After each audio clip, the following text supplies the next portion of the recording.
2008, okay? 2008, I was in a women's networking group. I spoke at a lot of their conferences and things, and Niccole was in their online portal. So we talked a lot online, and we had never met in person. Okay.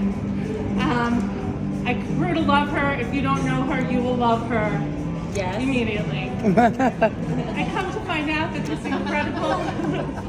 incredible human being that God connected me with was homeless and living in a hotel. Wow.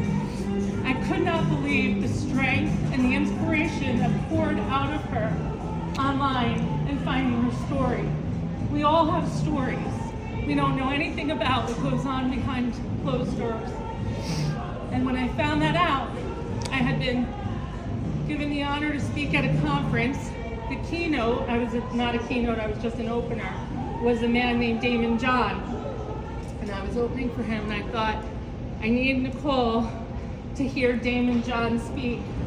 And we got her a ticket to the conference, and God brought her to New York, right?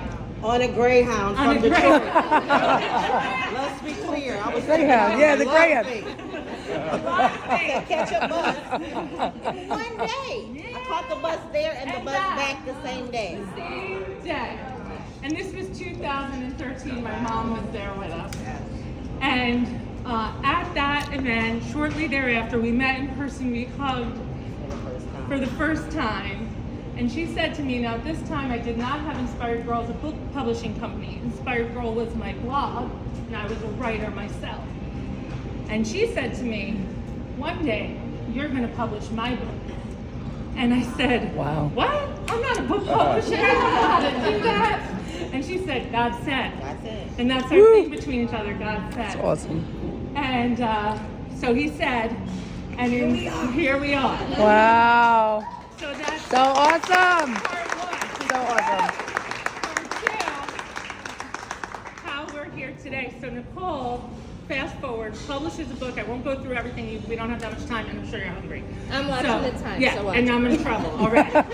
So she published her book, Bear, and it's incredible. And it came out into the world over the summertime. Yes. And we did a Zoom to celebrate because she was in Detroit, and some of the contributors from the Anthology were on the Zoom, and some of our other Inspired Girl authors were on the Zoom. And this beautiful woman right here who's a contributor, Jasmine, from California, was on the Zoom and just inspired by the light that is Niccole, and Niccole inspired by the light that is Jasmine, and there was a connection. And Jasmine heard me say, we got to get you back here to Jersey. So then after that, I'm sorry, I'm crying. Okay, It's you. It's okay. It's your heart. You're fine. So after that, Jasmine told us she would get her on a first class ticket here to Jersey. First time. Oh. You're just moving from California. And she came from California. Yes. So,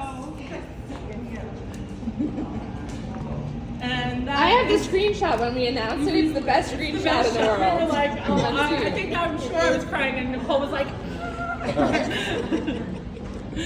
So I'm going to hand it over to Niccole and Jasmine if you want to say anything, but I just wanted to share some of those things. We asked Niccole, since she was in town, to maybe just share some things. And I'm gonna walk away You're because it's gonna walk really away. about her, but I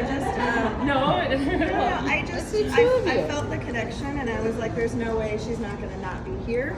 And like beyond that, I was like, we're going first class. Like, Absolutely. Yeah. Awesome. Yes. That's great.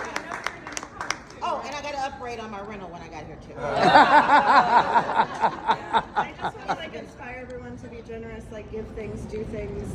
It literally was like in that second, I was like, no, she's coming. I called her. I was like, hey, I'm buying a ticket. Like They tried to surprise me, but they couldn't do it. But it still was a surprise to me because I was like, she didn't know me at all. Like this is our first time meeting in person too. Yes. Wow. And she was on the Zoom and was like, "You're incredible, and I love your energy." And then she was like, and then they were like, "We need you on a Zoom tomorrow." And I was like, "Oh, well, Jen did. They were trying to still surprise me." I love a And I go, surprise. and they're like, they break in, and they're just like, "What's going on?" And they're like, "Surprise, we're getting you to New Jersey." And I'm like, "No friggin' way." But that's not what I came here to say today. I thought, I'm a poet. Those of you who have my book or have seen me online know poetry is one of my first loves. And I was going to do a poem with all the titles of your stories in the book, which are incredible, which I'm still going to do because it's coming together really nicely. But I prayed this morning first because that's number one in my life. And what God told me to tell you is that when you leave here today or even in this moment, to remember that you are magnificently made.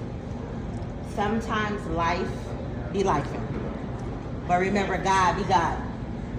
And no matter how mundane or crazy things get, or all the things you've had to endure and are enduring or have to overcome, you are magnificently made.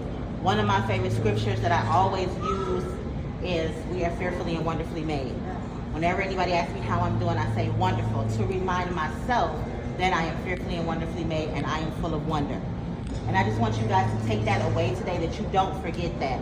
Whatever you're facing, however you're facing, Jen just told you not even a fraction of what I have endured that she knows about. But for those of you who read my book know all the things I've endured, from foster care, adoption, molestation, rape, homelessness, etc., etc., etc. I've lived through all of that, and look at me. Yay!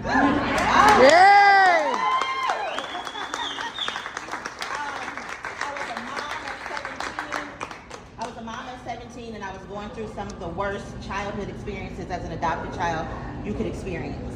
So when I say don't forget that you're magnificently made, don't take it lightly. Like, you're going to endure things. It's going to suck. Embrace the suck. Embrace the suck. But then remind yourself of the last thing that you overcame that you didn't think you could overcome. And keep reminding yourself of the last thing that you thought you couldn't get over, that you overcame. And then remind yourself as an author that you wrote a story for somebody else to overcome and embrace their suck. So when you look at all the chapters in this book, I fell in love with it. I haven't even got my copy yet, but because reading the titles, I said to myself last night, wow, this is my book. So already your stories are already speaking to people without me even cracking it open yet. So just remember that when you leave here today, when you endure the next thing that you have to face, or if you're currently facing something. I got a kid back home who has sickle cell anemia, and she got issues with her lungs and everything, but I'm here choosing joy because it is a choice. It is a choice. So with that said, I don't hold you any longer, and I hope that you take those things with you, that you remember that you are magnificently made, to embrace the suck, and to choose joy every day. Thank you. Yay!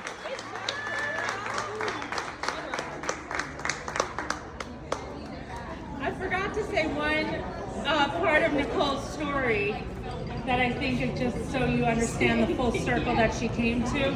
She got herself out of homelessness. She got to the top of her management position in a postal career. She raised over $1 million for her community. Wow. Over 20 million. Over 20 million. That flex got to be correct. You know. I'm correct. Over $20 million for her community. And she just took a huge leap of faith and left her job to be author, speaker, inspirer. Wow. Yay! Congratulations. And the $20 million that I raised is in the neighborhood that I grew up in, where they told me I do nothing. Nice. Wow. Wow. God really be God. Yes. Yes. All right. So I believe we have food. Yeah. But I think everybody, all of the contributors stand up because I know there's a lot of Yes. families.